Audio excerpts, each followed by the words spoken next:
School take চ্যানেলে আপনাদের সকলকে স্বাগত। শিক্ষা সংক্রান্ত, স্কুলের অফিস সংক্রান্ত বিভিন্ন কাজের টিউটোরিয়াল এবং নতুন তথ্য পেতে সাবস্ক্রাইব করুন স্কুল টেক ইউটিউব চ্যানেল। মাধ্যমিক পরীক্ষার প্রশ্নপত্রের মতো উচ্চ মাধ্যমিক পরীক্ষার ক্ষেত্রে প্রশ্নপত্রে থাকবে সিরিয়াল নম্বর। সেই সিরিয়াল নম্বর নিয়ে উচ্চ মাধ্যমিক সংসদ থেকে একটি গুরুত্বপূর্ণ নোটিফিকেশন জারি করা হয়েছে। কাউন্সিলের পোর্টালের নোটিফিকেশন সেকশনে একটি নোটিফিকেশন দেওয়া হয়েছে।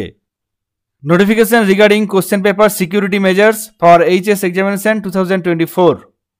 এই নোটিফিকেশন গতকাল অর্থাৎ 4 ফেব্রুয়ারি জারি করা হয়েছে।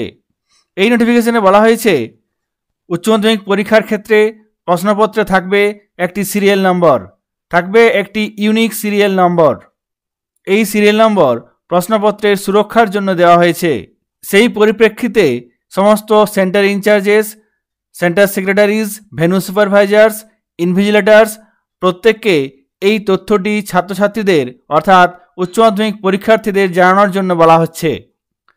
এখানে দুটি ইনস্ট্রাকশন দেওয়া হয়েছে, সেই দুটি ইনস্ট্রাকশন পরীক্ষার্থীদের জানাতে হবে।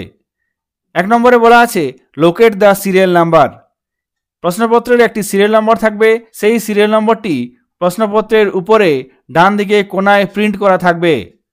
সেই সিরিয়াল নম্বরটি ছাত্রছাত্রীদের খুঁজে নিতে হবে। তারপর 2 নম্বরে বলা হচ্ছে writing serial number on the answer script. এই যে সিরিয়াল নাম্বারটি প্রশ্নপত্রে দেওয়া আছে, এই সিরিয়াল নম্বরটি প্রত্যেকটি প্রশ্নপত্রের ক্ষেত্রে আলাদা হবে এবং এই সিরিয়াল নম্বরটি ছাত্রছাত্রীরা অর্থাৎ পরীক্ষার্থীরা যে উত্তরপত্রে লিখবে সেই উত্তরপত্রে এই সিরিয়াল নম্বরটি লিখতে হবে। এই তথ্যটি পরীক্ষার হলে ইনভিজিলেটররা ছাত্রছাত্রীদের অর্থাৎ পরীক্ষার্থীদের জানিয়ে দেবেন। ইনভিজিলেটররা যখন ছাত্রছাত্রীর উত্তরপত্রে সাইন করবেন তখন তারা এই নম্বরটি ভেরিফাই করে নেবেন। প্রশ্নপত্রের নাম্বার ভেরিফাই করার পরই তারপর তারা সিগনেচার করবেন। কাউন্সিলের তরফ থেকে প্রকাশিত এই নোটিফিকেশনটি আপনাদের সঙ্গে শেয়ার করলাম। সকলে ভালো থাকবেন, সুস্থ থাকবেন। ধন্যবাদ।